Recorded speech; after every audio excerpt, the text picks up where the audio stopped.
Hey guys, how you doing? This is Home with Liberty Graphic Designs. It's actually been a while since I haven't made a video, so stay tuned. Right after the intro, I'm going to show you how to do or how to coat your screens to prevent pinholes.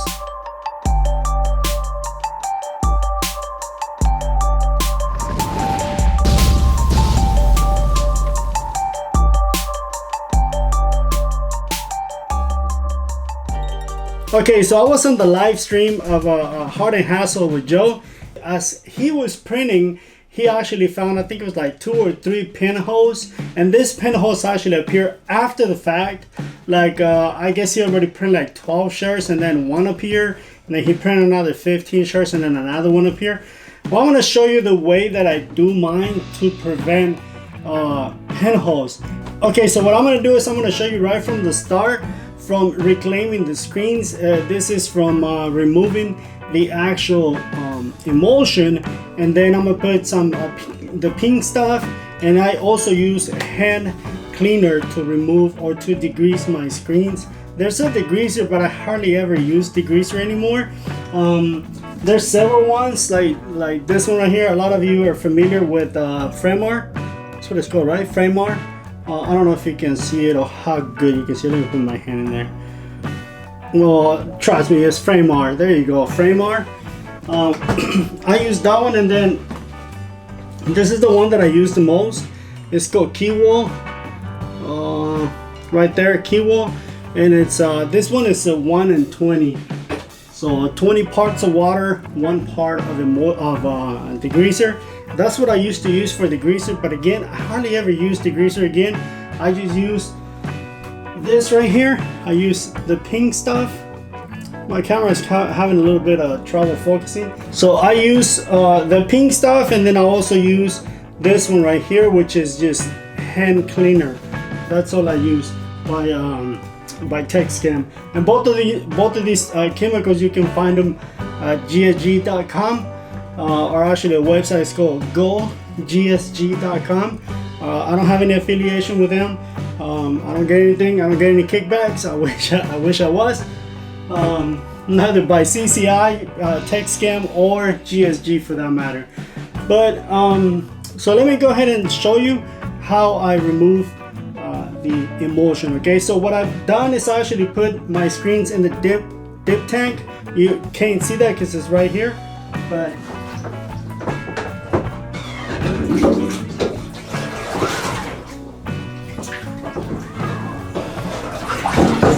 so here you go. I'm gonna get one of these screens out.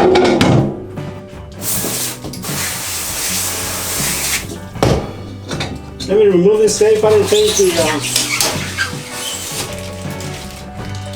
didn't take the tape out. I normally don't use tape anymore, but these screens are actually kind of old. This is a screen that is I've probably been working with this screen for about a year. So that's when I used to use tape. Okay, and then you already know how to remove the emulsion.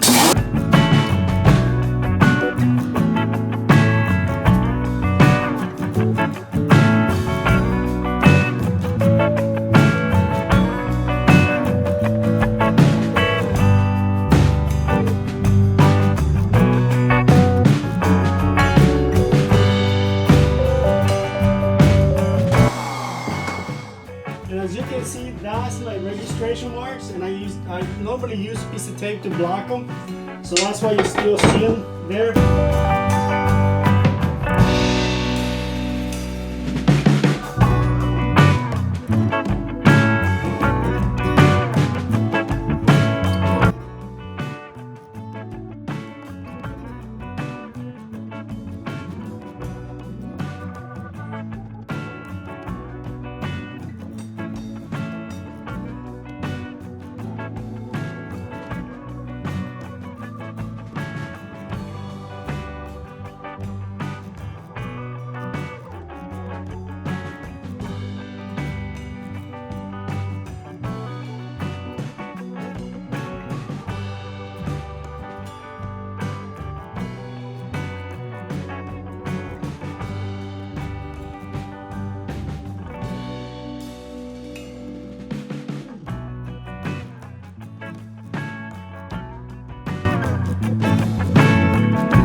Flip it one more time, and this one's going to be kind of like just to rinse it.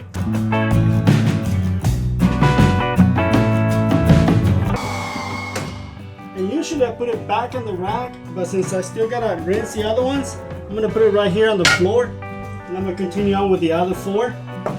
Just so you know, you're gonna see some of them. Like this one, I can still see the image, and you can see some of the emulsion. If you can see that green stuff right there, I don't know how good you can see it on the video, but that's actually emulsion that didn't come off. Now when you use the pink stuff, sometimes that will remove some of the emulsion.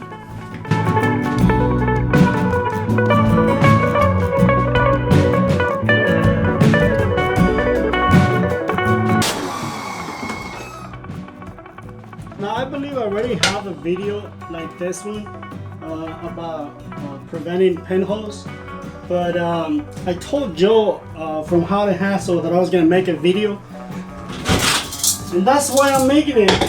Not only because I told Joe that I was going to make it, but the other video that I have, it might be about a year old, and then usually when we tell people to go watch those videos, they can't find them.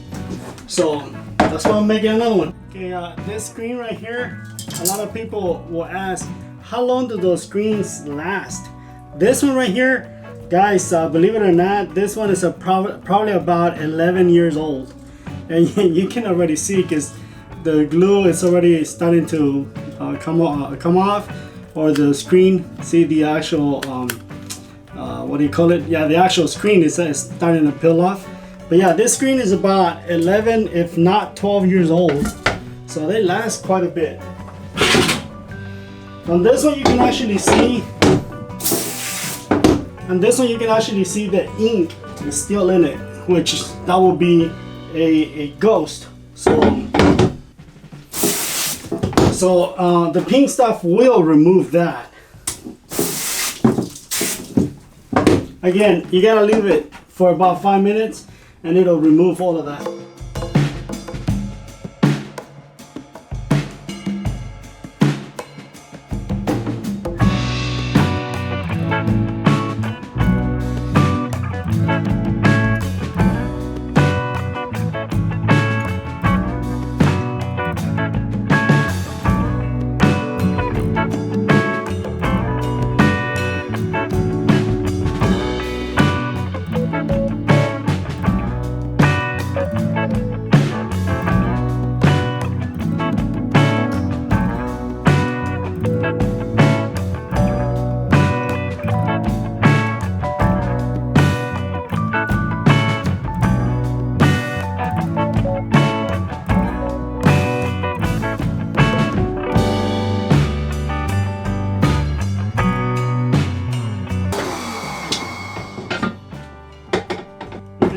some people would actually say don't use hand cleaner because, well, it wasn't made for that. I agree, don't use it. I mean, you don't have to use it. Just because I'm using it, it doesn't mean that you have to use it. It's funny because it looks all foggy right now, right? Because of the steam from the water. So, but yeah, you don't have to use these methods. I'm just showing you the methods that have worked for me for many years. So, you don't have to use them. And this is the screen that we started with. This is the very first one that you saw me remove the emulsion, and then we added the hand cleaner and the pink stuff. So we're gonna finish with this.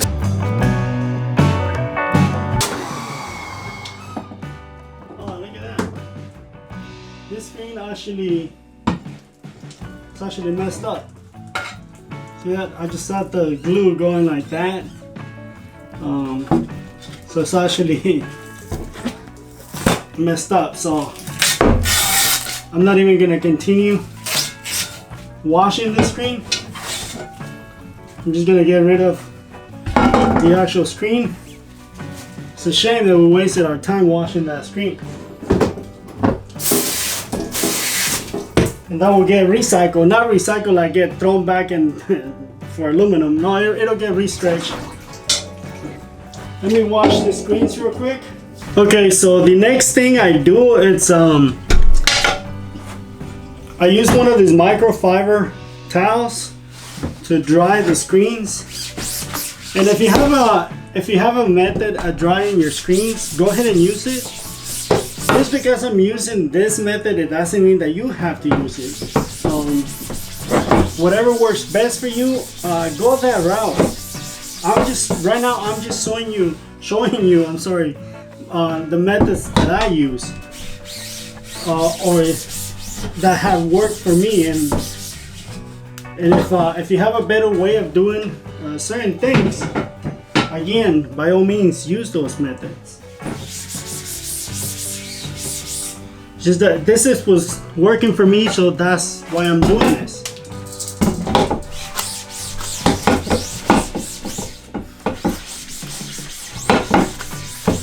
So once I dry them with the towel, I put them in front of a fan, and the fan is gonna farther drying them, getting all the moisture out.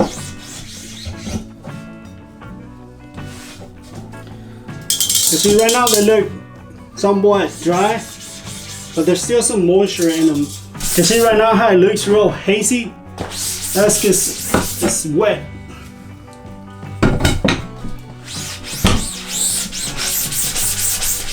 And you'll see once I use the other towel, you'll see how it'll get a little more clear. See that?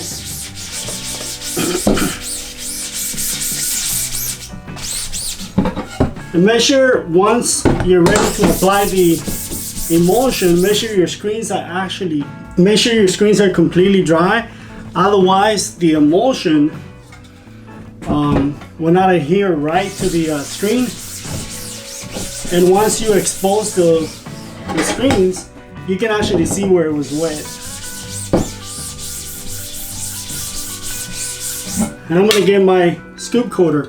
So a scoop coater has a dull side and a sharp side. We're gonna be using the sharp side to coat the screens. And I use my washout booth for coating my screens. And the emulsion I'm using today is gonna be by Kiwo. And the emulsion is called Polycol Multitex Red. That's the one I'm using. This is a dual par photopolymer, so you don't need a sensitizer for this one. So let me show you the actual emulsion. So if you can see it, it's actually pink on the screen. Right now it looks like hot pink. But did you see how fluid it is? So what I did, when you buy the emulsion, the viscosity of the emulsion is very thick. So what I do is I add purified water or distilled water to it to thin it down. That way it'll get inside the mesh, because the mesh is something like this, right? So you got strings going this way and this way. So one of the reasons why you get pinholes is because when you coat the screen, you only coat this side. Some people only coat the front of it, and they'll use either just one pass or two passes. Well, if you only coat the front of it, the back side doesn't have any, and that's not a problem. That's okay. It don't have to have any. But in between the mesh, there'll be either air bubbles or it'll be a very weak layer of emulsion. And then when you're pushing in through it, remember you coated the front of it, but you left the back side uncoated. When you're pushing in through it, you're gonna blow out that weak emulsion.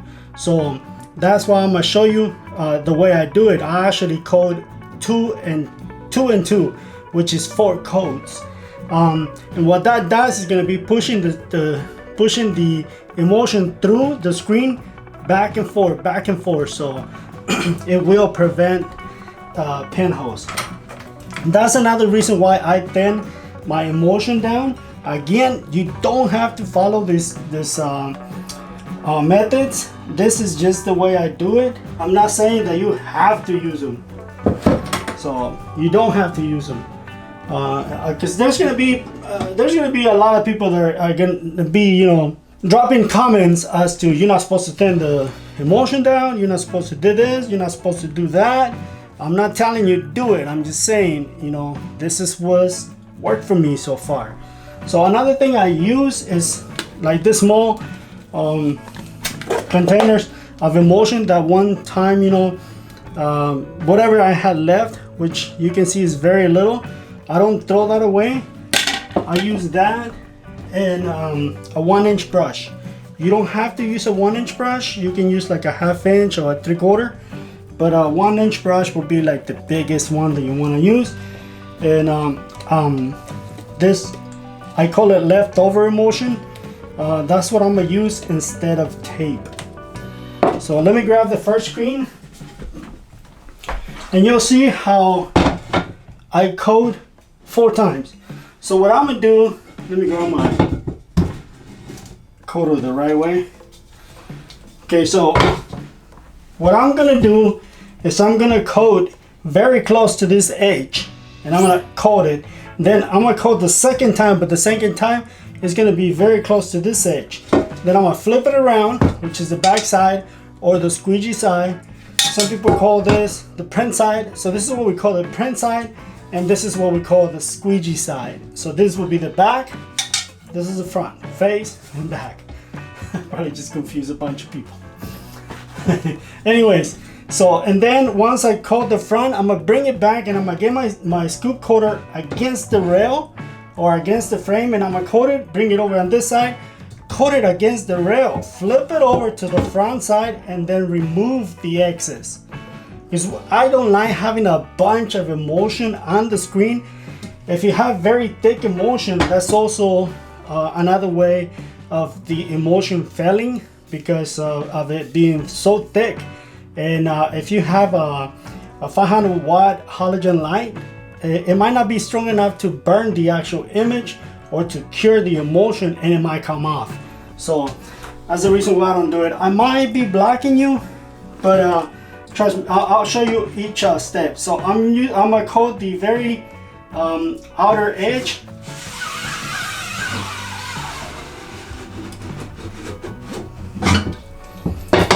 So as you can see how close I got to the edge? And some people are gonna tell you you're not supposed to coat the frame. That is true, don't coat the frame, you don't have to. So now I'm gonna do it on this side.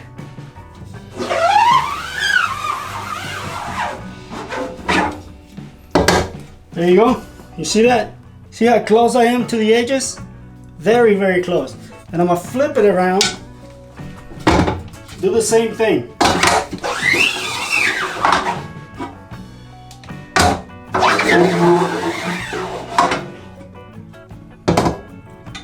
And then I have a lot of emulsion right now, so what I'm gonna do, hopefully you can see it on the video, but I'm gonna take out the excess, and you'll see when it's coming off. See that? See how it's coming off?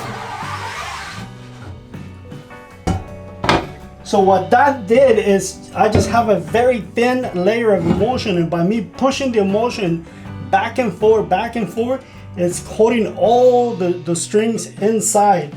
You know, on the inside of the string is coating everything.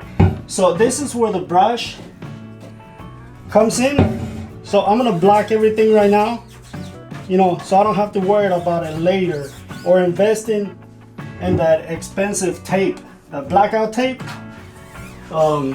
You don't have to invest in the blackout tape. Trust me, that little bit of emulsion is gonna go a very long ways. Even if I was to buy emulsion just to do this, if I was to buy a quart of emulsion, it'll cost me about $25 to coat the side of the screen, just like that. And then I store them upside down to let all the emulsion fall to the front of the screen.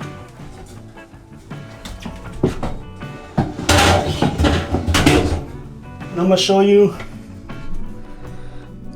this is where I store the screen. So this is my rack, that's where I'm storing it, upside down.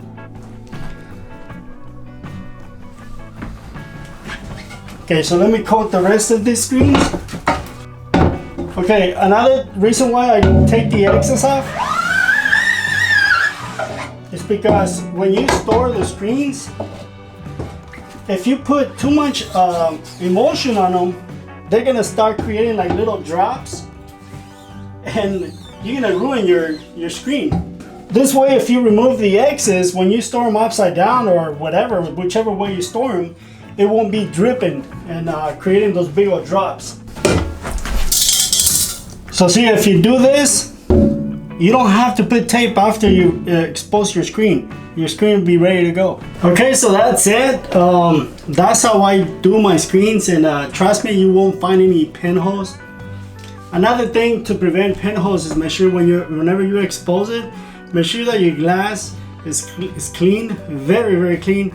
The glass in your exposure unit, because there could be some little specks of dirt or even dust or dirt from the screens before.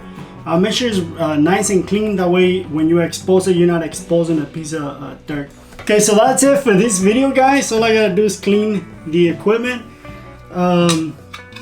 Yes, I clean my scoop coater every single time, because the emulsion can be, not that it is, but it can be corrosive, and it can actually punch a hole or destroy your expensive scoop coaters.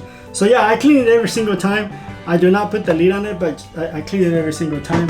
So guys, if you find this video useful, if you find the tips on this video useful, don't forget to give it a thumbs up. Subscribe if you haven't subscribed. Ding the bell so you're notified when I upload new videos. If you want to see something else, let me know. Write a comment below. You know, if there's something that you have a question on, like for example, Juan, is the light gonna mess it up? No, it's not. It will not mess it up. It actually takes about 3 to 5 hours to ruin a screen on the regular light. So no, don't worry about it. You can do all your work in broad light, not daylight, not sunlight, this kind of light, because sun actually will expose your screens. But regular house lights, you know, like this light bulbs, they won't do anything to it. But yeah, I already said too much. This video is probably like 45 minutes long. But yeah, guys, I hope you liked this video. And again, make sure you share it, and don't forget to give it a thumbs up. Thank you for watching, guys. It's a pleasure making these videos for you. I am so sorry it took me like a month and a half to make a video, but here we are, back in business. Thank you for watching, and I will catch you in the next one. See you later now.